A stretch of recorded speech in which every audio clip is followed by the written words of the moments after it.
কাউকে গিফট করতে হলে কেক হচ্ছে এখন সবথেকে ইউনিক একটা জিনিস, যেটা গিফট করলে খেতেও পারবে আবার খুশিও হয়ে যাবে। আসসালামু আলাইকুম। এখানে 1 পাউন্ডের একটি ভ্যানিলা স্পঞ্জ কেক তৈরি করছি। অনেকগুলো কেকের ভিডিও জমে আছে যেগুলো দেওয়া হচ্ছে না, তো এখন থেকে ভাবছি একটা একটা করে কেকের ভিডিওগুলো আপলোড করে দেব। এটা ছিল 1 পাউন্ডের একটি ভ্যানিলা ফ্লেভারের কেক। এটা একজনকে গিফট করার উদ্দেশ্যে নেওয়া হয়েছিল। এই জন্য আগেই বলেছিলাম গিফট করতে হলে কেকটাই করা উচিত, যাতে করে খেতেও পারবে আবার দেখেও খুশি হয়ে যাবে।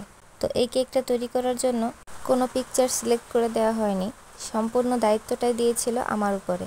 আমার এমন অনেক কাস্টমার আছে যারা ওদের ডিজাইনটা আমার উপরে ছেড়ে দেয়, যাতে করে আমি আমার মতো করে তৈরি করতে পারি। এটাও আমি আমার পছন্দেই করেছিলাম, আর কালার কম্বিনেশনটাও আমি সিলেক্ট করেছিলাম। তো আমার কেন জানি মনে হচ্ছিল যে পার্পল কালারটা দিলে হয়তো বা কেকটা ভালো লাগবে, আর কাস্টমার হয়তো বা পছন্দ করতে পারে এই কালারটা। আর সত্যি বলতে কাস্টমার দেখে সত্যি সত্যি খুশি হয়েছিল, কারণ পার্পল কালারটা নাকি ফেভারিট কালার ছিল। তো দেখতেই পাচ্ছেন কেকটাকে আমি ফিনিশিং দিয়ে প্যালেট নাইফের সাহায্যে উপরে একটু ডিজাইন করে দিয়েছি, আর নিচে পার্পল কালারের একটা শেড করে দিয়েছি, যাতে করে দেখতে একটু ভালো লাগে। ভিডিওতে শেডটা ভালোভাবে বোঝা যাচ্ছে না, তো আগেই বলেছিলাম সম্পূর্ণ কেকের ডিজাইনের দায়িত্বটা ছিল আমার উপরে। তো এই জিনিসটা আমার কাছে খুবই কষ্টদায়ক মনে হয়, কারণ কোন কাস্টমারের কি ডিজাইন পছন্দ হবে সেটা ভেবেই পাই না আমি। তাই হাজারটা দোটানার মধ্যে পড়ে তারপর কেকটা তৈরি করতে হয়। তো কেকটাকে আমি সিম্পল একটি ডিজাইনই করে নিচ্ছিলাম।